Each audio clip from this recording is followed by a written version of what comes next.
सुप्रभात। आज के चैनल में आपका स्वागत है। मैं हूं पारुल शर्मा और पेश है आज की सच्ची बात पक्की बात।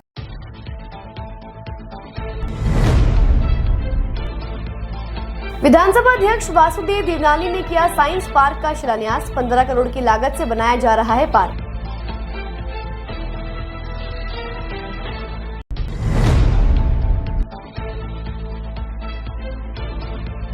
राजस्थान माध्यमिक शिक्षा बोर्ड की 10वीं की परीक्षा आज से शुरू। कड़ी सुरक्षा में हुए इम्तिहान।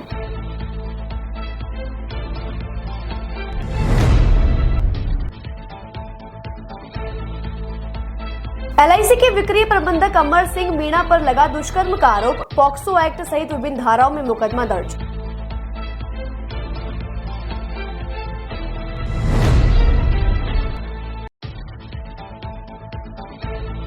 आसाराम की रिहाई के लिए भक्त उतरे मैदान में। श्री योग विधान सेवा समिति ने निकाली रिहाई की रैली।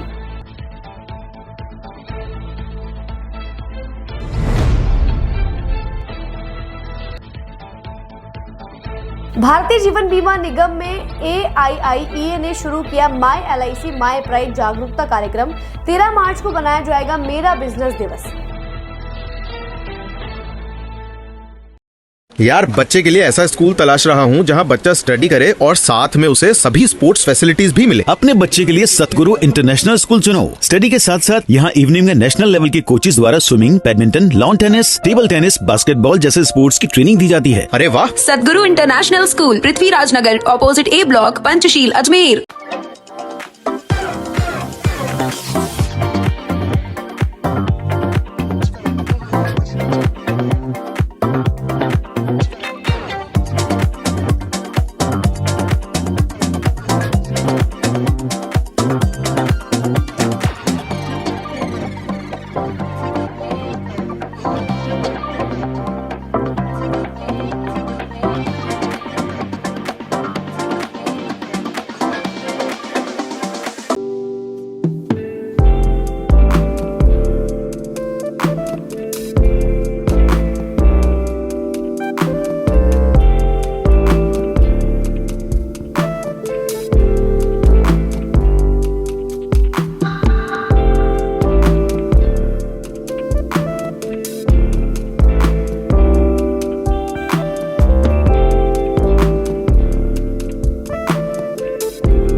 सर्किट, मामू नहीं बनने का, रेडीनेट फाइबर लगाने का, इंटरनेट बोले तो रेडीनेट फाइबर नेट। डिटेल्स के लिए 7412001234 पे कॉल लगाने का। सही है भाई। इंटरनेट बोले तो रेडीनेट फाइबर। मरीज का आधा दर्द तभी खत्म हो जाता है जब डॉक्टर भरोसा दिलाते हैं कि आप ठीक हो जाएंगे, और इस भरोसे का दूसरा नाम है Bharat Hospital. Highest standard of care and specialised consultation के साथ best OPD, surgery and diagnosis services. Bharat Hospital, near shopping centre, Shastri Nagar, Ajmer. अब शुरू करते हैं बातों का बेहतरीन सफर। विधानसभा अध्यक्ष वासुदेव देवनानी द्वारा साइंस पार्क का आज शिलान्यास किया गया। यह साइंस पार्क 15.5 करोड़ की लागत से तैयार किया जाएगा। इसके लिए 1.5 लाख रुपए बाउंड्री के लिए एडीए से प्राप्त हुए हैं, साथ ही 90 लाख रुपए समतल करने के लिए नगर निगम से प्राप्त हुए हैं। यह साइंस पार्क आगामी 2 वर्षों में पूर्ण रूप से बनकर तैयार हो जाएगा। इस साइंस पार्क से अजमेर के पर्यटन को बढ़ावा मिलेगा और साइंस पार्क में कई प्रकार के केंद्र रहेंगे, जिससे बच्चे विज्ञान की दृष्टि से व्यवहारिक ज्ञान प्राप्त कर सके। आज अजमेर के विकास के इतिहास में एक ऐतिहासिक क्षण है, जो साइंस पार्क पिछले 6 साल से वहाँ बकाया चल रहा था। बीच में वो किसी कारण से निरस्त भी हो गया।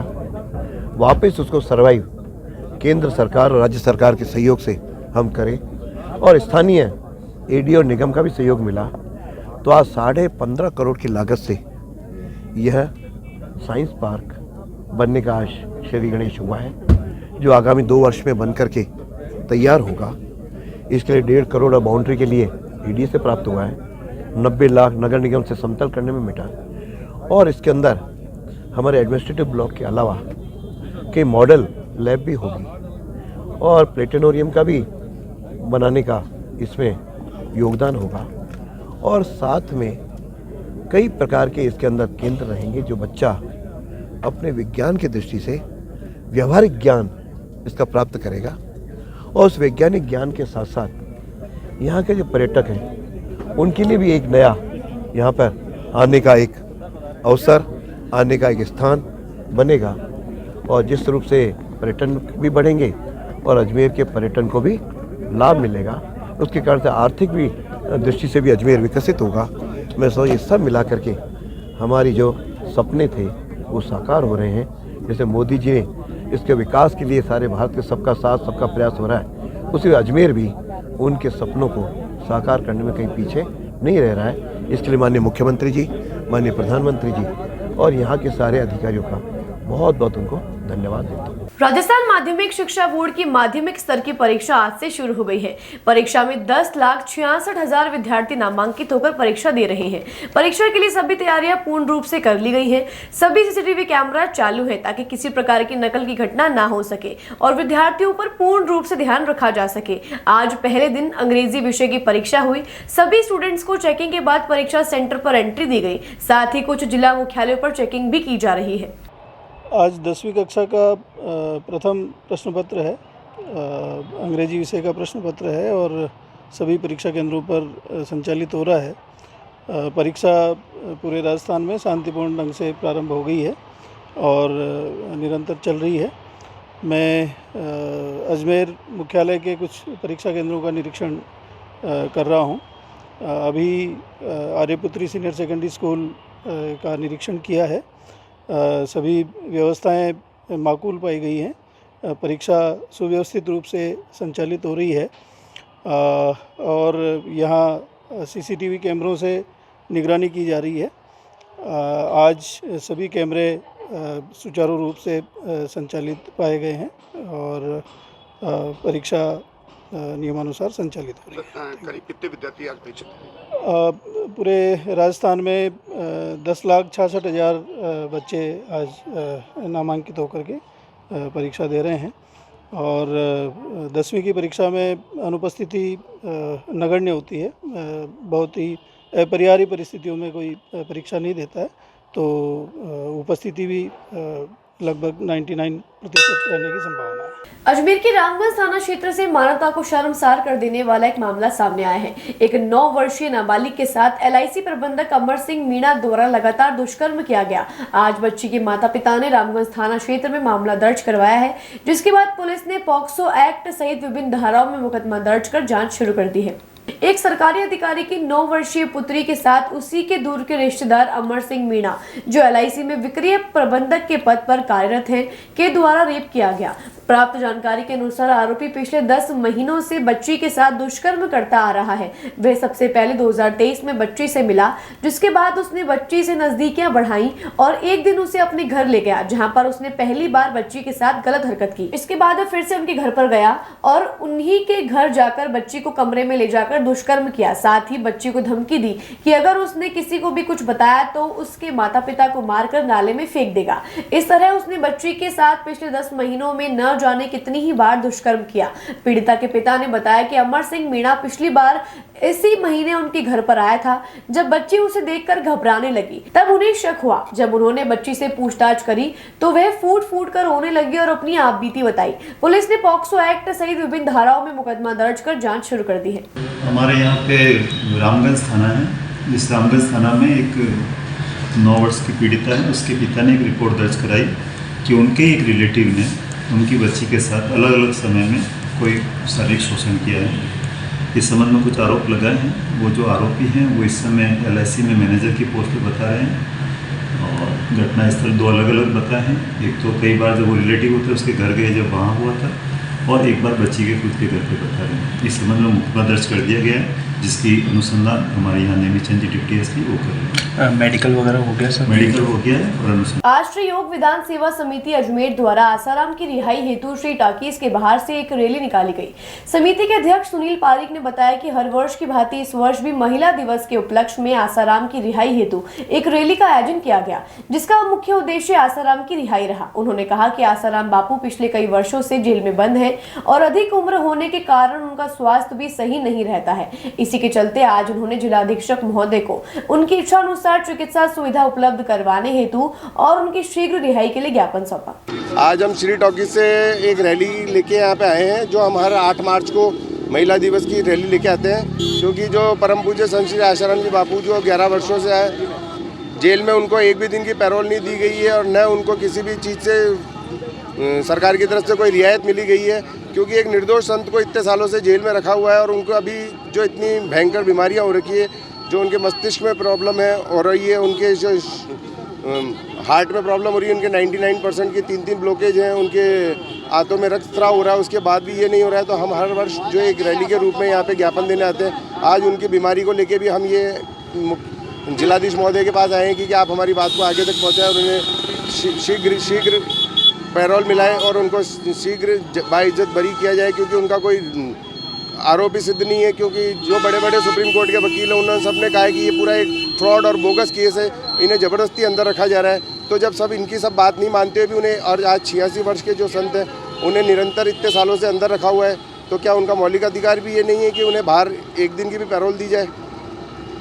क्या मांग करते हैं हम आगे ये मांग करते हैं कि हमारी बात आज जिलाधीश महोदय को अपन ने जो ज्ञापन दिया उससे कि वो राष्ट्रपति महोदय को, प्रधानमंत्री महोदय को, मुख्यमंत्री महोदय को हमारी बात आगे पहुंचाए, मानवाधिकार को पहुंचाए, ताकि वो हमें इसके ऊपर न्यायाधीश को तक पहुंचवा के और हमें इसमें रियायत दिलवाए, ताकि बापूजी को ससम्मान रिहाई मिले। मार्च का महीना हर सरकारी महकमे के लिए काफी महत्वपूर्ण रहता है। यही वजह है कि भारतीय जीवन बीमा निगम के सभी कर्मचारी और अधिकारियों ने मार्च के महीने में ज्यादा से ज्यादा बेहतर परफॉर्मेंस करने के लिए, साथ ही आम जनता को भारतीय जीवन बीमा निगम की महत्वता समझाने के लिए मेरी LIC मेरा गर्व जागरूकता कार्यक्रम आयोजित किया। यह जागरूकता कार्यक्रम 13 मार्च तक लगातार जारी रहेगा। इस कार्यक्रम के अंतर्गत भारतीय जीवन बीमा निगम से जुड़े सभी कर्मचारी और अधिकारी आम जनता के घरों तक और दुकानों तक जाकर आम जनता को भारतीय जीवन बीमा निगम से जोड़ने और बीमा आम इंसान के जीवन में कितना महत्वपूर्ण है, इसकी महत्वता समझाने के लिए अलग अलग जगह पर कैंप लगाकर और उसी कैंप के माध्यम से टीम बनाकर प्रत्येक घर और दुकान पर जा रहे हैं। आज अजमेर के केसरगंज स्थित गोल चक्कर पर भारतीय जीवन बीमा निगम की तरफ से एक कैंप आयोजित किया गया।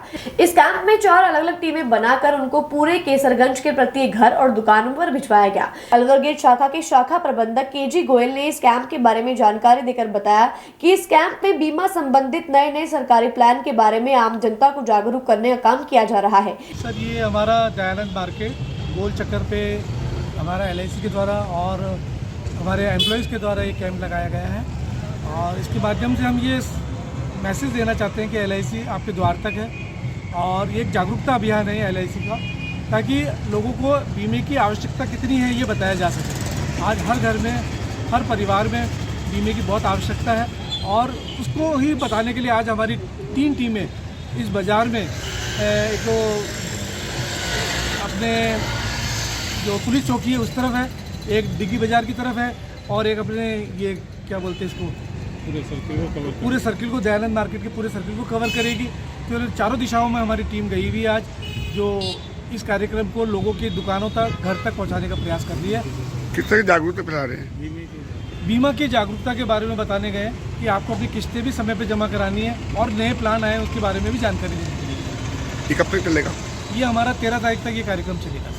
वहीं अलवरगेट मुख्य शाखा के वरिष्ठ मंडल प्रबंधक ओम प्रकाश छापरवाल ने बताया कि मार्च के महीने में इस तरह के जागरूकता अभियान के जरिए आम जनता को बीमा और बीमे की महत्वता बताने के लिए इस तरह के कैंप आयोजित किए जा रहे हैं। इस तरह के कैंप के लिए सहयोग के रूप में ओम प्रकाश छापरवाल ने सभी निगम के बीमा कर्मियों और ऑल इंडिया इंश्योरेंस एम्प्लॉयज संगठन को धन्यवाद भी दिया कि उन्होंने इस महत्वपूर्ण और पुनीत कार्य में भारतीय जीवन बीमा निगम का महत्वपूर्ण सहयोग दिया है। भारतीय जीवन बीमा निगम में मार्च का महीना बहुत इम्पोर्टेंट मंथ होता है बिजनेस पर्पज से, और इस भारतीय जीवन बीमा निगम में इंश्योरेंस सेक्टर में जो अपना वर्चस्व कायम रखे हुए है विभिन्न प्रोडक्ट्स के माध्यम से और अपने पॉलिसी धारकों की सेवा करने के लिए, तो ये मार्च का महीने में हम बिजनेस के एक्टिविटीज़ को और बढ़ाने के पर्पज़ से सभी क्लास के कर्मचारी भी इसमें सहयोग कर रहे हैं। इस मुहिम में क्लास 3 के कर्मचारी विभिन्न जगह जाकर स्टॉल लगा रहे हैं और पब्लिसिटी कर रहे हैं, ताकि जनता को ज़्यादा से ज़्यादा जागरूक किया जा सके बीमा के प्रति, बीमा एवं बचत के प्रति, बीमा एवं पेंशन के प्रति और जीवन बीमा के प्रति।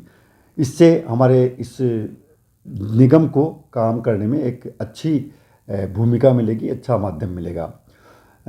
दोस्तों, ये जो माई LIC माई प्राइड, ये एक हमारे जन जन की भावना है। हमारे प्रत्येक अभिकर्ता, कर्मचारी और अधिकारी वर्ग इससे प्रेरित है कि हमारा LIC हमारा प्राइड है, हमारा गर्व है। इसी गर्व को आगे बढ़ाते हुए इस गुडविल को और आगे एनकेज करने के लिए, बढ़ाने के लिए भारतीय जीवन बीमा निगम के सभी कर्मचारी एक मिलजुल कर एक प्रयास कर रहे हैं, जिसके माध्यम से विभिन्न शहरों में, सभी शहरों में और सभी जगह ऑल इंडिया लेवल पर ये एक मुहिम चलाई जा रही है, जिसके अंतर्गत सभी कर्मचारी मिलकर के एक जीवन बीमा निगम के प्रति एक सचेतना, संवेदना और ग्राहकों के प्रति अपनी निष्ठा प्रदर्शित करने के लिए प्रयास किए जा रहे हैं। इसके लिए मैं all India insurance employees association का भी धन्यवाद देना चाहूँगा। साथ में सभी कर्मचारी, अधिकारी और विपणन कर्मचारी जो भी इस सहयोग में, इस यज्ञ में आहुति दे रहे हैं, उनका मैं तहे दिल से शुक्रिया अदा करता हूं। और मैं चाहता हूं कि हमारा मंडल एक शानदार कार्य करे और शानदार परफॉर्मेंस दे। बातों को देते हैं एक छोटा सा विराम, जल्दी मिलते हैं एक नए सफर पर। यार, बच्चे के लिए ऐसा स्कूल तलाश रहा हूँ जहाँ बच्चा स्टडी करे और साथ में उसे सभी स्पोर्ट्स फैसिलिटीज भी मिले। अपने बच्चे के लिए सतगुरु इंटरनेशनल स्कूल चुनो। स्टडी के साथ साथ यहाँ इवनिंग में नेशनल लेवल के कोचेज द्वारा swimming, badminton, lawn tennis, table tennis, basketball जैसे स्पोर्ट्स की ट्रेनिंग दी जाती है। अरे वाह! सतगुरु international school, Prithviraj Nagar, opposite A block, Panchsheel, Ajmer.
Circuit, मामू नहीं बनने का, रेडीनेट फाइबर लगाने का, इंटरनेट बोले तो रेडीनेट फाइबर नेट। डिटेल्स के लिए 7412001234 पे कॉल लगाने का। सही है भाई। इंटरनेट बोले तो रेडीनेट फाइबर। मरीज का आधा दर्द तभी खत्म हो जाता है जब डॉक्टर भरोसा दिलाते हैं कि आप ठीक हो जाएंगे, और इस भरोसे का दूसरा नाम है Bharat Hospital. Highest standard of care and specialised consultation के साथ best OPD, surgery and diagnosis services. Bharat Hospital, near shopping centre, Shastri Nagar, Ajmer. एक बार फिर आपका स्वागत है। आइए चलते एक नए सफर पर। बांदर सींदरी गांव में कल रात ग्रामीणों ने एक सभा का आयोजन किया था, जिसके दौरान पुलिस ने वहां पहुंचकर सभी को वहां से जाने के लिए कहा और सारा सामान हटवा दिया। जिसके बाद ग्रामीणों का कहना है कि यहां पर पुलिस ने आपातकाल जैसे हालात कर दिए हैं। ये लोकतंत्र की हत्या है। उनका कहना है कि अब वे भी इसी स्थल पर बैठकर धरना देंगे। बांदर सींदरी गाँव में है, ये अजमेर जिले का किशनगढ़ तहसील का गाँव। यहाँ गांव वालों ने आज की सभा रखी थी, हमें सूचना दी, उस कारण से हम सभा में यहाँ आए। यहाँ सभा के लिए पूरी व्यवस्था की थी। अभी पुलिस ने आई और सारा सामान यहाँ से हटवा दिया। लोगों को धमकाना, लोगों को डराना, आतंक का राज फैलाना, इमरजेंसी जैसे हालात पैदा करना, ये यहाँ की पुलिस ने की है। और हमने ये कहा है कि हम यहाँ आए हैं तो इन्होंने गाँव वालों को सबको डरा के दूर करवा दिया। तो हमने कहा भाई हम दूर नहीं हो, हम तो यहीं हैं। इसलिए ये आज का जो दृश्य है, ये आपातकाल से बुरा दृश्य है। इसलिए लोकतंत्र में इस प्रकार का दृश्य, ये लोकतंत्र की हत्या है। तो लोकतंत्र की हत्या का विरोध हमने पहले भी किया था, आज भी करेंगे, आगे भी करेंगे। ये बांदर सींदरी में हम यहाँ जो सारा सामान हटा लिया, हम नीचे ज़मीन पर बैठेंगे, यहीं धरने पर रहेंगे और यहाँ धरने पर रहते हमारी बात कहेंगे। और हमने गाँव वालों से कहा कि भाई तुम पुलिस के सामने मत आओ, क्योंकि आपके खिलाफ केस बनाएंगे, आपको परेशान करेंगे, इसलिए आप अपना। विधानसभा अध्यक्ष वासुदेव देवनानी ने 2 लाख रुपए की लागत से हाथीबाटा स्थित पावर हाउस के नए भवन का शिलान्यास किया है, जिसमें चीफ इंजीनियर ऑफिस बनाया जाएगा ताकि आम जनता को परेशानियों का सामना न करना पड़े। पहले उपभोक्ताओं को इसके लिए पंचशील जाना होता था, लेकिन अब हाथीबाटा पावर हाउस पर ही इसका निर्माण कर दिया गया है ताकि उपभोक्ताओं को जगह जगह जाकर असुविधाओं का सामना न करना पड़े और सभी सुविधाएं एक ही स्थान पर मिल सके। हमारे एवीनल के अजमेर के अंदर कई उपभोक्ता हैं, विशेष रूप से औद्योगिक उपभोक्ता 7,000 से ऊपर है और लगभग हज़ारों करोड़ रुपए का यहाँ पे उनके जमा और बाकी सारे काम भी होते हैं। और पहले ये ऑफिस पंचशील था। पंचशील में व्यक्ति जाता था कि उसके बाद ये हाथीबाटा में आना पड़ता था, तो उसको 2-2 चक्कर काटने पड़ते थे। तो उसको सरलता के लिए एवीएनएल ने यहाँ पर चीफ इंजीनियर ऑफिस प्रारंभ करने के लिए भवन का निर्माण किया है। पहले ये भवन पास में ही सुप्रीम इंजीनियर एससी का ऑफिस तो था ही, लेकिन एससी ऑफिस और चीफ इंजीनियर ऑफिस अलग अलग होने से उपभोक्ता को कई परेशानियों से उनको निकालना पड़ता है। उस परेशानी से निजात दिलाने के लिए ये भवन लगभग 2 करोड़ की लागत से यहाँ बनकर के तैयार हुआ, जिसका लोकार्पण किया गया है। मैं समझता हूँ यह यहाँ के व्यापारियों के लिए, औद्योगिक घरानों के लिए बहुत ही उपयोगी होगा, उनकी समस्याओं का समाधान भी होगा और आधुनिक ढंग से इसको बनाएं और धीरे धीरे इसको डिजिटाइज बनाएंगे तो और अधिक लोगों को राहत मिल सकेगी समस्याओं से। इसके लिए यहाँ के एमडी, टेक्निकल चीफ इंजीनियर और सभी को अपनी ओर से मैं धन्यवाद देता हूँ। उन्होंने कम समय में इसको तैयार करके लोकार्पण किया है और मैं समझता हूँ बहुत जल्दी प्रारंभ भी हो जाएगा। इसके बाद यहाँ के उपभोक्ताओं को, जो कि अजमेर धीरे धीरे बढ़ता जा रहा है, मैं समझता हूँ 7,000 से अधिक उपभोक्ता है। हालांकि उससे 1,000 के आसपास तो सोलर से जुड़े हुए हैं, बाकी सब लोगों को राहत मिलेगी और इसके लिए मैं विभाग का को अपनी ओर से शुभकामनाएं देता हूं। पड़ाव स्थित जनता मार्केट से एक और चोरी की वारदात सामने आई है। जनता बाजार अध्यक्ष प्रकाश मनशानी ने जानकारी देकर बताया कि पिछले कई दिनों से लगातार चोरों द्वारा चोरी की वारदात को अंजाम दिया जा रहा है। आज अल सुबह ऐसा ही एक और घटना नीतीश कुमार की दुकान से सामने आई, जहां पर एक चोर ने दुकान में लगे ताले और सीसीटीवी तोड़ डाले। जब उनके शटर तोड़ने का प्रयास किया तो सेंट्रल लॉक लगे होने के कारण सफल नहीं हो सका। उन्होंने बताया कि इससे पहले भी वह पुलिस को शिकायत दे चुके हैं, लेकिन फिर भी चोरी की वारदात लगातार जारी है। आज भी उन्होंने क्लॉक टावर थाना पुलिस को घटना की जानकारी देते हुए सीसीटीवी फुटेज भी दिखाया। भैया अपनी दुकान ये पड़ाव मार्केट में है, अपने जनता मार्केट अपना बाजार के पास में दुकान है। किसी की दुकान है? ये कन्फेक्शनरी आइटम है, अपने होलसेल का टोटली गोली बिस्किट चॉकलेट वगैरह। जी, क्या हुआ? ये सुबह जैसे कि मैंने कैमरा चेक किया, घर पे था मैं, सुबह कैमरा चेक कर रहा था तो देखा तो सुबह 5 बजे से कैमरा सारे टूटे पड़े थे। फिर मैंने बैग जाके इसकी रिकॉर्डिंग देखी तो सुबह 5:10 पे करीब कोई एक लड़का आ रहा है शॉल पहना हुआ, और उसने आके पहले तो राइफल के लिए मतलब दोनों कैमरे देखे। उसके बाद सबसे पहले ये वाला कैमरा तोड़ा है, इधर ऊपर लगा हुआ है कैमरा, उसके बाद दूसरा कैमरा तोड़ा है और सारे ताले तोड़े हैं। छोटे हम एक दूसरा शटर है छोटा जिसमें हम लॉक लगाए, चाबी इसमें रखते हैं, इस चाबी का हैंडल भी उसने निकाला है। उसके बाद ताले तोड़ने के बाद शटर खोलने का भी प्रयास किया है, देखो सामने आपका, पर सेंट्रल लॉक होने की वजह से शटर खुला नहीं है। कितनी दुकानों में तोड़ा? यहाँ करीबन एक हफ्ते में कम से कम 10 से 15 दुकानों के ताले टूट गए। अभी 2 दिन पहले ही पीछे 3 दुकानें टूटे हैं और कल अभी 2 दुकानें बाहर टूटी हैं। वो भी अभी है। क्या गश्त नहीं होती पुलिस की? गश्त तो हम तो सब घर पे रहते हैं, अब हमको पता नहीं गश्त होती है नहीं होती है। क्या कैमरे में नजर आ रहा हो? कैमरा में आदमी नजर आ रहा है। कितने जना है? एक जना ही है आदमी। थाने पे सूचना देती? थाने में सूचना देती, थाने वाले आके देख के गए, करके गए सब। कौन सा थाना चाहिए? क्लॉक टावर थाने से आए पुलिस वाले। किस नाम की दुकान है? क्या क्या रखते हो सामान? गोली बिस्किट चॉकलेट वगैरह। जी हाँ, बता कौन सा? ये जो है जनता मार्केट पड़ाव का है। ये पूरा जो मार्केट है होलसेल मार्केट है, अपना बाजार के जस्ट पीछे वाला मार्केट है। यहाँ पे पिछले 20-25 दिनों से रोज आए दिन लोगों के ताले टूट रहे हैं। डेली आए दिन ताले टूट रहे हैं। पहले किसी किराने वालों के 4 ताले टूटे थे, उसके पास में शिव शंकर वाले के पास में हमारी दुकान है, वहां पे भी ताले टूटे। चोरों का इतना हौसला बुलंद है कि ताले भी साथ में लेके जाते हैं, शटर छोड़ के जाते हैं। इंटरलॉक होने के वजह से किसी का नुकसान नहीं होता है, लेकिन जो ताले लेके जाते हैं, जो भी और भी बहुत सारी चीजें, या कहीं किसी की रेजगारी, किसी की दुकानदार की रेजगारी पड़ी थी वो ले गए। ये इनके इतना खौफ, इनको इतना डर खत्म हो गया है कि इस पड़ाव मार्केट में आए दिन रूटीनली होता है। अब इनका HA वालों का जो काम ये हुआ है, इनके भी दोनों इंटरलॉक सारे तोड़े गए हैं, ताले नहीं टूटे। पास में इनकी दूसरी दुकान है, उसमें से बड़ी वाली चाबी निकाल के इन्होंने उसको भी खोलने की कोशिश करी। मतलब उनकी इतनी बड़ी रेकी है, उनको मालूम था कि यहाँ से, उनको इतना मालूम था कि इस दुकान में ताले की चाबी पड़ी, बड़ी वाली चाबी पड़ी है। उस पहले उस शटर को खोला है, बाद में इनके तालों को तोड़ा है। अगर ये ताले नहीं टूटे तो उस चाबी से उन्होंने उसको खोलने की कोशिश करी है, लेकिन इंटरलॉक होने की वजह से कुछ भी नहीं हुआ है।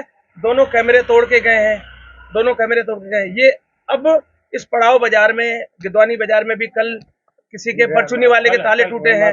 मतलब ये खौफ, मतलब ये चीज इतनी हो गई कि आए दिन, जबकि हमने यहाँ पे एक चौकीदार को भी रख रखा है, जो हमारा प्राइवेट चौकीदार है, हम उनको सैलरी देते हैं सब जने मिलके, लेकिन अब वो 3 बजे चले जाते हैं। यहाँ क्या होता है हमें नहीं पता। मतलब एक बार पहले हमने व्यापार प्रकोष्ठ के हिसाब से हमने क्लॉक टावर थाने में शिकायत करी थी, लेकिन अब उनकी गश्त कब लगती है हमें नहीं पता। हमें तो ये डर लगता है कि रात को घर जाएं, सुबह हमें ताले साबुत मिलेंगे कि नहीं मिलेंगे, हमें विश्वास नहीं है। तो गश्त लगती है कि पुलिस? अब गश्त लगती होगी, हम तो रात को घर पे, हमें क्या पता रात को गश्त लगती है, कब लगती है हमें नहीं पता। लेकिन 1-2 बार हमने देखा है अंदर जनता बाजार में करीबन आप पूरे चौक को मानेंगे तो 45 से ज्यादा दुकानें हैं। अंदर जनता बाजार में मानेंगे तो 45 से ज्यादा दुकानें। महाशिवरात्रि के अवसर पर हर वर्ष की भांति इस वर्ष भी श्री सोमनाथ महादेव की बगीची में 3 दिवसीय कार्यक्रम का आयोजन किया जा रहा है, जिसके तहत आज शोभा यात्रा निकाली गई। साथ ही श्री 1008 शंभुनाथ जी महाराज की सवारी निकाली गई है। कल महाशिवरात्रि के अवसर पर प्रातः शिव जी का अभिषेक किया जाएगा, फिर हवन यज्ञ और महाआरती की जाएगी। तत्पश्चात 1 बजे आम भंडारा लगाया जाएगा, जिसमें सभी आमजन आकर प्रसाद ग्रहण कर सकेंगे। हर साल की तरह श्री सोमनाथ महादेव धाम नाथ जी की बगीची, शास्त्री कॉलोनी, पुष्कर रोड, अजमेर से पर 3 दिन का महाशिवरात्रि का कार्यक्रम रहता है। उसके निमित्त एक दिन पहले, शिवरात्रि के एक दिन पहले शोभा यात्रा हमारे गुरुवर श्री 1008 योगी शंभुनाथ जी की, शंभुनाथ जी महाराज की सवारी निकालते हैं और उसके आगे महिलाएं कलश लेकर के चलती है। उसी प्रकार वह अभी पूरा का पूरा यह अपना जुलूस या शोभा यात्रा अपने यहाँ पर आ रही है और उनके निमित्त हम उनको नमन करते हैं और हमारे ऊपर सबका आशीर्वाद रहे। जैसे हम सब उनकी सेवा में रहते हैं वैसे ही हमेशा उनकी सेवा में रहे, ऐसा ही यह कार्यक्रम होने जा रहा है। और कल यहाँ पर हमारे उस दरबार में सुबह प्रातः शंभूनाथ भोले भंडारी का अभिषेक होगा, उसके बाद हवन यज्ञ होगा, उसके बाद महाआरती होगी और 1 बजे भंडारा होगा, आम भंडारा होगा। मेरा जनता से निवेदन है कि इन कार्यक्रमों में पधार कर धर्म लाभ उठावें और अपना भोग लगावें। राजस्थान प्रदेश कांग्रेस कमेटी के निर्देशानुसार केंद्र की बीजेपी सरकार और एसबीआई के बीच चुनावी बांड योजना की मिलीभगत को उजागर करने के उद्देश्य से एसबीआई शाखाओं के सामने बड़े पैमाने पर प्रदर्शन आयोजित किए गए, जिसके तहत आज अजमेर में मुट्ठी भर कांग्रेसियों ने शहर कांग्रेस कमेटी के तत्वाधान में केसरगंज स्थित कार्यालय पर एकत्रित होकर रैली के रूप में केसरगंज लालकोटे स्थित एसबीआई शाखा के बाहर पहुंचकर विरोध प्रदर्शन किया।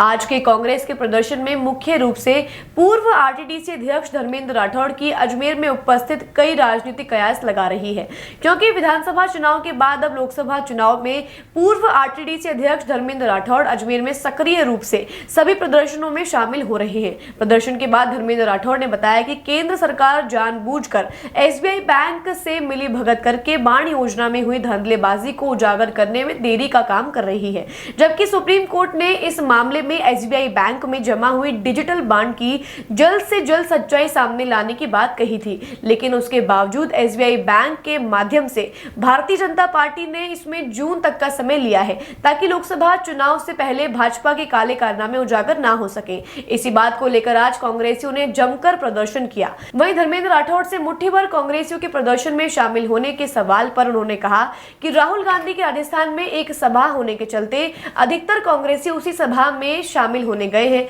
जिसके कारण आज प्रदर्शन में कांग्रेस की संख्या कम रही है। इतना ही नहीं, जब राठौड़ से अजमेर में एक बार फिर से उनके सक्रिय भूमिका रहने के कारण पर सवाल किया तो उनका कहना है कि अब वह कांग्रेस पार्टी के सिपाही हैं और जब जब पार्टी को जहां जहां उनकी जरूरत पड़ी है वह हमेशा तैयार रहे हैं। ऐसे में पार्टी उनको जो आदेश देगी वह पार्टी के आदेश की पूर्ण रूप से पालना करेंगे।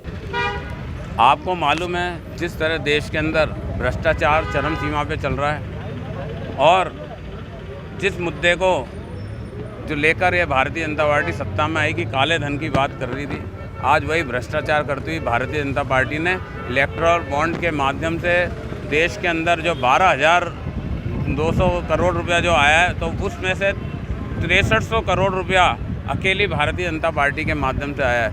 उन घरानों को जिनको इन्होंने सीधा सीधा लाभ पहुंचाया, उन कॉरपोरेट कंपनियों से कितना चंदा आया, इस चीज़ के लिए जब सुप्रीम कोर्ट ने निर्देश दिए कि एसबीआई बैंक जो है इसको उजागर करे, जिस एसबीआई के अंदर 48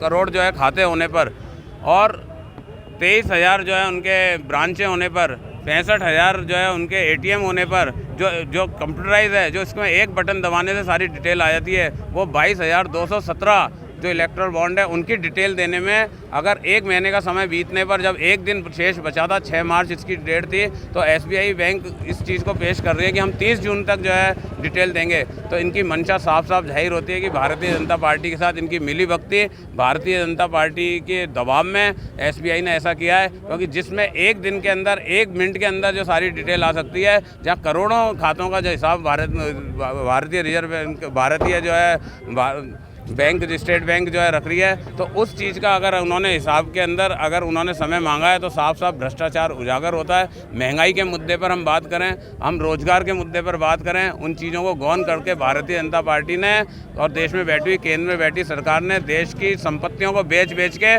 उन लोगों से जो लाभ अर्जित किया है चंदे के माध्यम से, उसका पुरजोर विरोध करती है। अजमेर शहर जिला कांग्रेस कमेटी की ओर से आज जो है एसबीआई बैंक पर जो धरना प्रदर्शन किया गया है और मांग की गई है कि सुप्रीम कोर्ट ने जो माननीय न्यायालय ने जो निर्देश दिए है कि 6 जून तक जो उजागर करना चाहिए, उस पर नहीं करने पर इनके खिलाफ सख्त से सख्त कार्रवाई की जानी है। देखिए, आप जैसा जानते हैं कि मोदी जी की सरकार 10 साल पहले भारतीय जनता पार्टी और मोदी जी ने देश को ये कहा था कि काला धन बहुत हो गया है, भ्रष्टाचार बहुत हो गया है, महंगाई बहुत हो गई है, बेरोजगारी बहुत हो गई। इन सब मुद्दों को लेकर सत्ता में आ गई।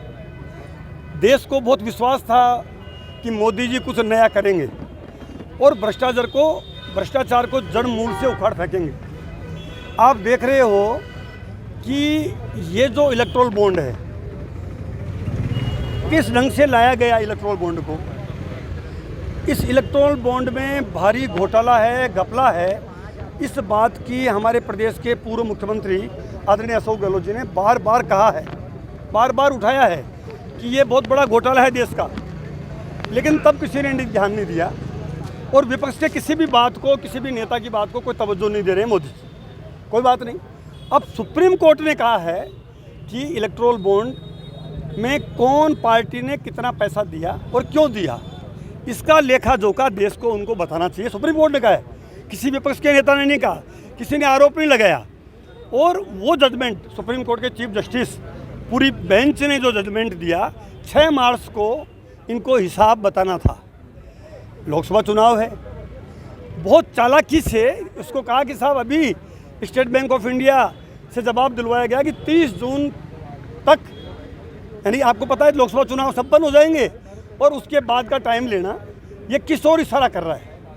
ये काला धन लाने की बात तो छोड़ो, ये तो बल्कि काला धन को छुपाने की बात हो रही है, जो देश जान गया है। ये देश में लोकतंत्र की जड़ें बहुत गहरी हैं।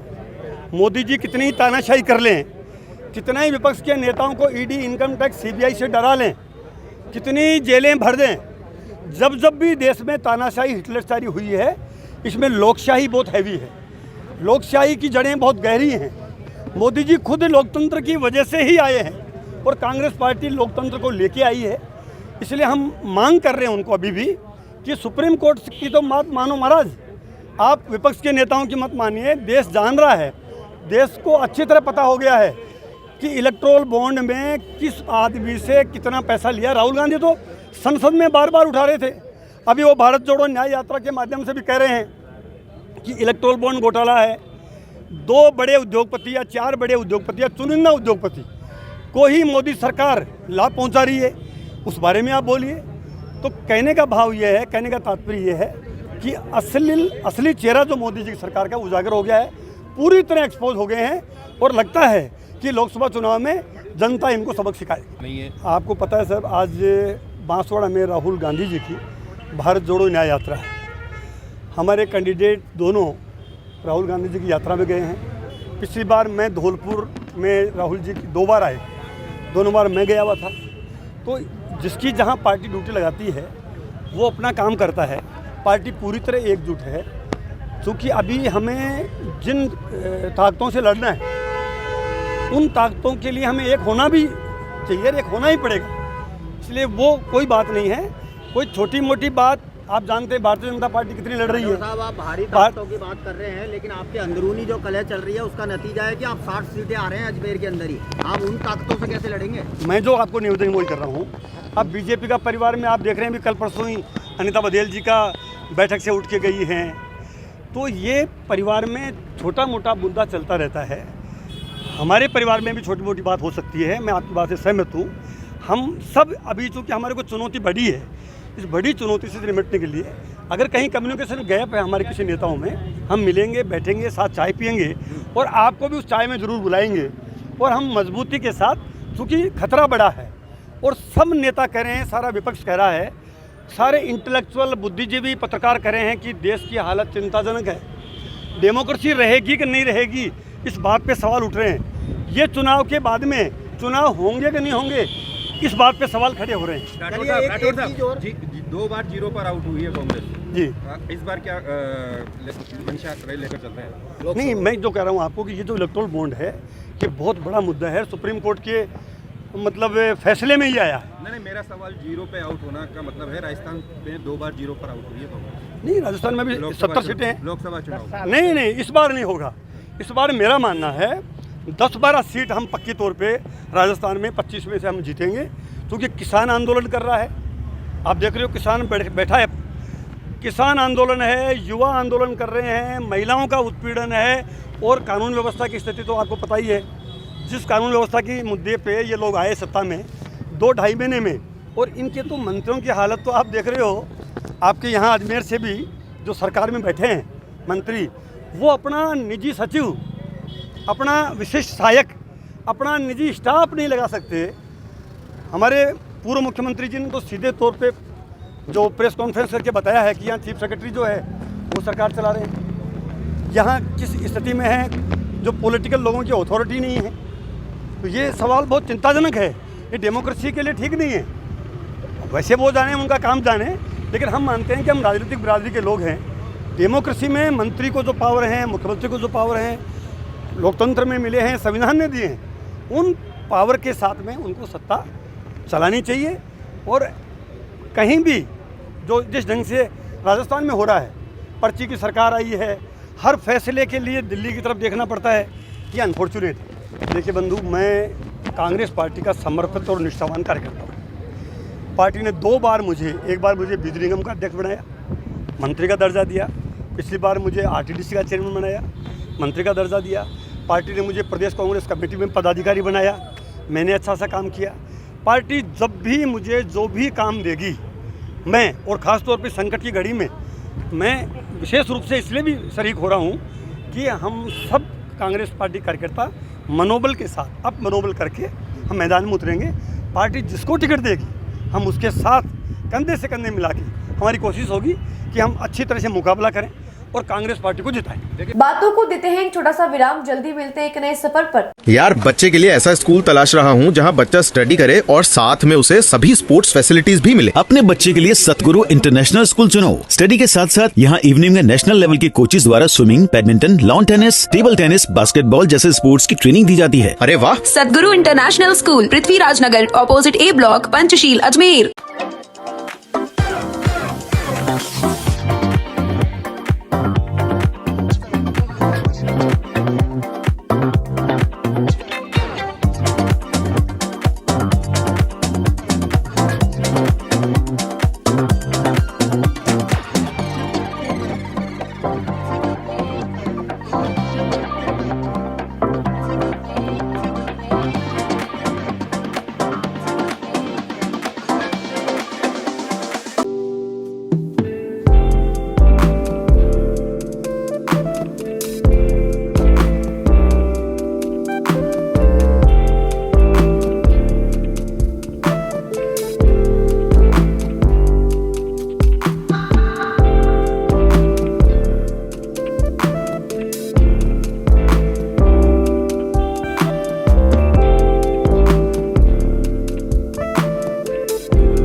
सर्किट, मामू नहीं बनने का, रेडीनेट फाइबर लगाने का, इंटरनेट बोले तो रेडीनेट फाइबर नेट। डिटेल्स के लिए 7412001234 पे कॉल लगाने का। सही है भाई।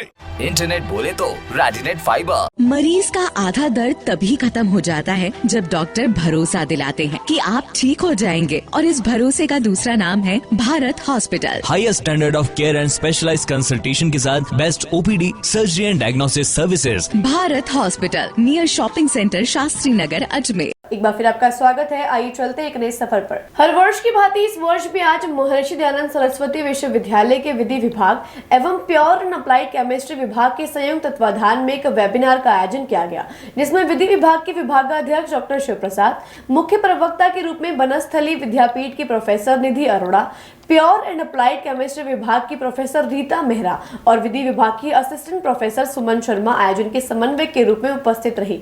आयोजन के समन्वयक सुमन शर्मा ने जानकारी देकर बताया कि आयोजन में दोनों विभागों के लगभग 100 विद्यार्थियों ने इस वेबिनार में भाग लेकर आयोजन की शोभा बढ़ाई है। अंत में महिलाओं की सामाजिक भागीदारी व उनके सम्मान की शपथ दिलाकर कार्यक्रम की समाप्ति की गई। डिपार्टमेंट ऑफ लॉ के द्वारा एक वेबिनार का आज आयोजन किया गया। ये वेबिनार कल अंतर्राष्ट्रीय महिला दिवस है, उसके उपलक्ष्य में आज ही इसको किया गया, और इसके जो कोऑर्डिनेटर थी वो सुमन शर्मा जी थी, और अप्लाइड केमिस्ट्री की प्रोफेसर रीटा मेहरा और हमारे लॉ डिपार्टमेंट के विद्यार्थियों ने मिलकर इस वेबिनार को आयोजित किया, जिसमें निधि अरोड़ा मैडम की नोट स्पीकर थी। उन्होंने अब महिलाओं के सामने वर्तमान में क्या चैलेंजेज हैं, किस तरह से महिलाओं को उसका फेस करना चाहिए, और इसके बारे में उन्होंने अच्छी तरह से प्रकाश डाला। डेमोक्रेसी में महिलाओं की क्या भूमिका होनी चाहिए, पॉलिटिकली और इकोनॉमिकली और सोशली वो किस तरह से अपने आप को स्ट्रॉन्ग बनाएं, ताकि वो पुरुषों के साथ कंधे से कंधा मिला करके साथ चल सकें। इस पे उन्होंने प्रकाश डाला। मैं इसके लिए उनको धन्यवाद ज्ञापित करता हूँ। आज महर्षि दयानंद सरस्वती विश्वविद्यालय अजमेर में अंतर्राष्ट्रीय महिला दिवस के शुभ अवसर पर विधि विभाग व प्योर एंड अप्लाइड केमिस्ट्री विभाग के संयुक्त तत्वाधान में एक ऑनलाइन सेमिनार का आयोजन किया गया, जिसमें दोनों विभाग के करीब 100 से ज़्यादा विद्यार्थियों ने भाग लिया। कार्यक्रम में मुख्य प्रवक्ता वनस्थली विद्यापीठ की प्रोफेसर डॉक्टर निधि अरोड़ा ने विकसित भारत में महिलाओं की विशेष भूमिका विषय पर अपने विचार व्यक्त किए। कार्यक्रम की शुरुआत में विधि विभागाध्यक्ष प्रोफेसर शिव प्रसाद जी ने महिला दिवस के उद्देश्यों व इतिहास पर प्रकाश डाला। प्रोफेसर रीटा मेहरा ने महिलाओं के आर्थिक, सामाजिक व निर्णय लेने की क्षमता में उनके प्रतिनिधित्व का सम्मान किया। कार्यक्रम में अंत में महिलाओं के सामाजिक भागीदारी व उनके सम्मान के लिए शपथ लेकर कार्यक्रम का समापन किया गया। आज राजकीय विधि महाविद्यालय में अंतर्राष्ट्रीय महिला दिवस के उपलक्ष्य में एक दिवसीय कार्यशाला का आयोजन किया गया। राजकीय विधि महाविद्यालय के प्रिंसिपल प्रोफेसर विभा शर्मा ने मीडिया को जानकारी देकर बताया कि आज इस कार्यक्रम में विद्यार्थियों द्वारा बढ़ चढ़कर हिस्सा लिया गया है। आयोजन में मुख्य अतिथि के रूप में राजस्थान विश्वविद्यालय की डॉक्टर सुमन मौर्य ने शिरकत की। कार्यशाला का मुख्य उद्देश्य बताते हुए प्रोफेसर विभा शर्मा ने कहा कि सरकार द्वारा भारत को 2047 तक विकसित राष्ट्र बनाने का जो संकल्प लिया गया है, उसमें महिलाएं किस तरह अपना योगदान दे सकती हैं और उनकी क्या भूमिका रहने वाली है, इस पर चर्चा की गई। अंत में उन्होंने कार्यशाला को सफल बनाने में योगदान देने वाले सभी लोगों का आभार व्यक्त किया।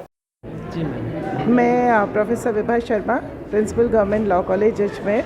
सबसे पहले तो आप सभी को भी ये जो महाविद्यालय में आप आए हैं, हमारी अभी वेबिनार समाप्त हुई है, आप सभी को भी इंटरनेशनल वीमेंस डे पे बहुत बहुत बधाई, बहुत बहुत शुभकामनाएं। आज हमारे यहाँ एक दिवसीय वर्कशॉप का आयोजन किया गया, जिसमें कि राजस्थान यूनिवर्सिटी से डॉक्टर सुमन मौर्य मैम हमारे मुख्य अतिथि रहे। किन्हीं कारणवश वो फिज़िकली तो नहीं आ सके, तो वर्चुअली हम लोगों ने ये रखी थी मीट। हमारे स्टूडेंट्स ने भी इसमें पार्टिसिपेट किया और पेपर्स प्रेजेंटेशन हुए थे। साथ ही साथ डॉक्टर सुमन मावर मैम ने बहुत खूबसूरती से इसका संयोजन किया। सभी हमारे जो महाविद्यालय के साथी हैं उनका बहुत सतत योगदान रहा है इसमें। महिला दिवस पे मैं सिर्फ ये कहना चाह रही हूँ कि ज़रूरी नहीं कि हम एक ही दिवस जो है वो महिला के को सेलिब्रेट करें। वर्ष पर्यंत हम उनको सेलिब्रेट कर सकते हैं, उनके अचीवमेंट्स को सेलिब्रेट कर सकते हैं, लेकिन हाँ, इस बात से कोई गुरेज नहीं कि एक दिन यदि उनके हाथ में है जिसमें कि उनकी सारी जितने भी अचीवमेंट्स हैं उनको हम सेलिब्रेट करें तो करना बहुत ज़रूरी है। साथ ही साथ ये भी आवश्यक है कि हम कहाँ से चल के और आज कहाँ तक पहुँचे हैं। समाज में जो परिवर्तन आए, हमसे कोई बात छुपी हुई नहीं है, तो इसमें कितने मेहनत से और कितने परिवर्तनों के साथ समाज में जो परिवर्तन आए हैं उससे महिलाएं काफ़ी आगे आ चुकी हैं। यकीनन राजनीतिक क्षेत्र में, जैसे हम कहते हैं लॉ स्टूडेंट्स हैं, तो सिविल एंड पॉलिटिकल राइट्स के साथ साथ ही सोशल और इकोनॉमिक राइट्स भी बहुत ज़रूरी हैं। तो हम लोगों की जो वर्कशॉप थी ये थी कि 2047 तक महिलाओं का क्या भूमिका होगी और किस तरह से उनमें विकास और भी हो सकेगा। मुख्यतया इस पे ही हमारी वर्कशॉप थी आज की। मैम आपका परिचय? मैं professor Vibha Sharma, principal government law college Ajmer. Samartha Mahila Manch Ajmer के प्रतिनिधि मंडल ने संदेश खाली पश्चिम बंगाल में महिलाओं पर अत्याचार का विरोध और अभियुक्तों को कठोर सजा के संदर्भ में जिला कलेक्टर को राष्ट्रपति के नाम ज्ञापन सौंपा है। उनका कहना है कि महिलाओं व बच्चों के साथ बर्बरता की जा रही है। उनकी मांग है कि यह केस फास्ट ट्रैक कोर्ट में चलाया जाए और आरोपी शहजाद खान को फांसी की सजा दी जाए। साथ ही पीड़ित परिवार को आर्थिक सहायता दी जाए और इस प्रकार की घटनाओं की पुनरावृत्ति न हो, इसका विशेष ध्यान रखा जाए। आज हम सब लोगों ने समर्था महिला मंच की तरफ से कलेक्टर महोदय को ज्ञापन दिया है। पश्चिम बंगाल में जो हो रही घटनाएं हैं उनके विरोध में हमने आज ज्ञापन दिया है। ज्ञापन में हमारी मांग पीड़ित परिवारों को न्याय मिले, जो शहजाद शेख पकड़ा गया है उस पर फास्ट ट्रैक कोर्ट में मुकदमा चले और तुरंत उस पर कड़ी कार्रवाई हो, उसे फांसी की सज़ा मिले और पीड़ित परिवार को सहायता मिले, उन्हें आर्थिक सहायता मिले और ऐसी घटना ना हो आगे से। ऐसी घटना जो महिलाओं पर बर्बरता हुई है, बच्चों पर बर्बरता हुई है, महिलाओं के साथ रेप हुए हैं, वहाँ बच्चियों के साथ रेप हुए हैं, इन सब घटनाओं को, और ये घटनाएं ईडी पर हमला हुआ उसके बाद सामने आ पाई और ये घटनाएं सामने आई हैं। और उसके बाद हम लोगों ने, क्योंकि हम महिला मंच की तरफ से हैं, तो हमने ये ज्ञापन सौंपा है कि तुरंत इस पर कार्रवाई हो और पीड़ित परिवारों को न्याय मिले, उन्हें ऐसी हमारी मांग रहेगी। किसके नाम ज्ञापन दिया है? कलेक्टर महोदय को दिया है हमने, राष्ट्रपति महोदय के नाम, और महिला मंच, समर्था महिला मंच हमारा संगठन। राजस्थान माध्यमिक शिक्षा बोर्ड की कक्षा 10वीं की परीक्षाएं आज से शुरू हो गई हैं। यह परीक्षाएं 7 मार्च से लेकर 30 मार्च तक चलने वाली हैं। पहले दिन आज अंग्रेजी का पेपर था। बोर्ड सचिव कैलाश शर्मा ने जानकारी देते हुए बताया कि इस बोर्ड परीक्षा में 10,67,000 अभ्यर्थी कक्षा 10वीं की परीक्षा दे रहे हैं। वहीं इस परीक्षा के दौरान आज रूपनगढ़ में एक डमी अभ्यर्थी भी पकड़ा गया, जिसको कि पुलिस के हवाले कर दिया गया है। बोर्ड सचिव ने बताया कि उसे डमी अभ्यर्थी जो परीक्षार्थी है, इसके स्थान पर डमी अभ्यर्थी आया था। अगर जांच में यह अपराध सिद्ध होता है तो 2 वर्ष के लिए परीक्षार्थी को बोर्ड की किसी भी परीक्षा में नहीं बैठने दिया जाएगा। इसके अलावा बाड़मेर में भी 2 परीक्षा केंद्रों पर 2 अभ्यर्थियों द्वारा उत्तर पुस्तिका के 2 पीछे के पन्ने फाड़ने का मामला सामने आया है, जिसकी भी जांच फिलहाल की जा रही है। बोर्ड सचिव ने बताया कि परीक्षा प्रक्रिया के दौरान परीक्षा में किसी भी तरह की नकल अथवा डमी अभ्यर्थियों को उनकी जगह परीक्षा देने के विषय में ना सोचें, अन्यथा उनको धोखाधड़ी नकल के मामले में जेल अथवा जुर्माना भी हो सकता है। साथ ही बोर्ड सचिव ने कहा कि बोर्ड परीक्षा में नकल किसी भी कीमत पर बर्दाश्त नहीं की जाएगी। वहीं परीक्षा केंद्रों पर देर से आने वाले अभ्यर्थियों को भी परीक्षा केंद्रों में प्रवेश नहीं दिया जाएगा। आज 10वीं बोर्ड की अंग्रेजी विषय की परीक्षा थी और 10वीं का प्रश्न पत्र आज ही प्रारंभ हुआ है। परीक्षा का पहला ही प्रश्न पत्र था। 10वीं की परीक्षा में पूरे राजस्थान से 10,66,000 परीक्षार्थी आज परीक्षा में बैठे हैं। सभी जगह परीक्षा शांतिपूर्ण ढंग से संपन्न हुई। रूपनगढ़ में पनेर राजकीय उच्च माध्यमिक विद्यालय से एक डमी अभ्यर्थी पकड़ा गया जो कि किसी अन्य अभ्यर्थी के स्थान पर परीक्षा देने के लिए आया हुआ था। तो उसकी जानकारी मिलने पर उसको पुलिस के सुपुर्द किया गया, उसके विरुद्ध FIR दर्ज करवाई गई और इसके बाद बोर्ड के नियमानुसार अग्रिम कार्यवाही की जाएगी।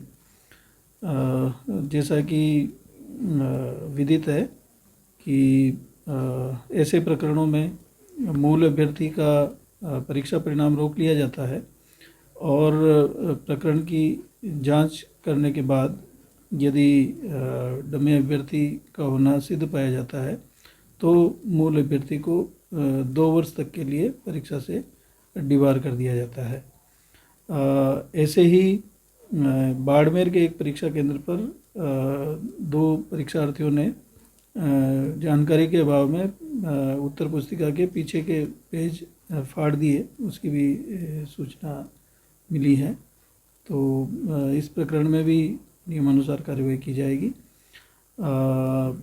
मैंने भी यहाँ अजमेर मुख्यालय के 9 परीक्षा केंद्रों का निरीक्षण किया है, तो यहाँ सभी व्यवस्थाएं सुव्यवस्थित मिली और परीक्षा सुचारू रूप से संपन्न होती हुई। डमी विद्यार्थी आपने बताया, कैसे पता पड़ा कि डमी विद्यार्थी है वो? ये डमी विद्यार्थी का जब वीक्षक जांच करते हैं तो उस समय यदि कहीं हस्ताक्षर आदि में उनको संदेह होता है तो फिर वो पूछताछ करते हैं और इस प्रकरण में भी ऐसे ही हुआ कि जब अभ्यर्थी के हस्ताक्षर मिलान किए गए तो कुछ संदेह होने पर वीक्षक ने पूछताछ की और पूछताछ में उसने स्वीकार कर लिया कि वह किसी अन्य अभ्यर्थी के स्थान पर बैठा है। जो डमी छात्र है वो कहाँ रूपनगढ़ का ही रहने वाला है और कहीं का है? ये डिटेल अभी रिपोर्ट मंगाई है, रिपोर्ट अभी प्राप्त नहीं हुई है, रिपोर्ट प्राप्त होने पर जानकारी मिल जाएगी। आज बांधनवाड़ा निवासी कैलाश चंद्र शर्मा ने तत्कालीन उपखंड अधिकारी श्रीमती संजू मीणा के खिलाफ जिलाधीश महोदय से आवश्यक कार्यवाही करने की मांग की है। कैलाश चंद्र शर्मा ने जानकारी देते हुए बताया कि संजू मीणा द्वारा सरकारी वाहन का अपने निजी कार्य हेतु दुरुपयोग किया जा रहा था। उन्होंने आरोप लगाते हुए कहा कि जब पूर्व में इसकी शिकायत की गई तब संजू मीणा ने उनके खिलाफ झूठा मुकदमा दर्ज करवा दिया था। आज एक बार फिर उन्होंने जिलाधीश से कार्यवाही की मांग की है। उपखंड अधिकारी तत्कालीन उपखंड श्रीमती संजू मीणा द्वारा सरकारी वाहन का दुरुपयोग किया गया था। उस संबंध में मैंने मतलब मुख्यमंत्री और उप शासन सचिव से शिकायत को पूर्व में भी एसीडी वालों ने शिकायत की, तो एसीडी वालों ने पुलिस महानिदेशक भ्रष्टाचार निरोधक ब्यूरो ने मतलब अजमेर जिलाधीश महोदय को पत्र लिखा कि इसकी जांच करें और प्रतिलिपि मुझे सूचना दी दीजिए। इसके मैंने 7/12/21 को मैंने शिकायत सुप्रीम कोर्ट पर कर दी थी कि श्रीमती संजू मीणा 7/12/21 को दुलापुरा गाड़ी लेकर गई थी, तो उसमें एरिया की नोटबुक भर दी थी, क्योंकि मैंने पहले नंबर डेट बता दी थी और उसके बाद में हमारे पास और तारीखें थी तो हमने डेट नहीं बताई। उसके बाद में हमने नोटबुक की प्रमाणित प्रतिलिपि लेके और गाड़ी फोटो लेके मैंने अभी शिकायत की। मतलब आज भी मैंने कलेक्टर साहब को समाज को रिसीट में प्रार्थना पत्र देकर आया हूँ और मुख्यमंत्री और उप शासन सचिव शिकायत सचिवालय जयपुर को एडी कर रही थी। इसका सरकारी वाहन का पर जब से वो नियुक्त थी लोकेश जी मीणा जब उपखंड डिप्टी था गुलाबपुरा तब तक रोजिना लेके जाती थी और कम से कम बिनाए से मतलब गुलाबपुरा 30 किलोमीटर कम से कम 30-40 किलोमीटर पड़ता है। हमेशा 30-40 किलोमीटर वाहन का दुरुपयोग किया जाता था। गवर्नमेंट के मात्र तेल डीजल बढ़ा जाता था और इससे मैंने शिकायत की, तो शिकायत करने पर हमारे खिलाफ हमारे मतलब पुत्रवधू छोटे भाई की पुत्रवधू 2 पुत्र के खिलाफ एक झूठा मुकदमा भी दर्ज करवाया गया था उसके अधीनस्थ कर्मचारी द्वारा, जो आज विचाराधीन है। UA 3546 हमने मैंने मतलब पूर्व में काफी जगह मुख्य शासन सचिव की हुई है और भ्रष्टाचार वालों को भी किए, तो भ्रष्टाचार वालों ने अपने पत्र क्रमांक 771 दिनांक 23/24 को श्रीमान जिलाधीश को महोदय को कार्रवाई हेतु भेजा गया और सैनिक निवेदक द्वारा दिए गए पत्र भेजे गए थे। आज के लिए बस इतना ही, कल फिर होगी आपसे मुलाकात, तब तक के लिए दीजिए इजाजत, नमस्कार।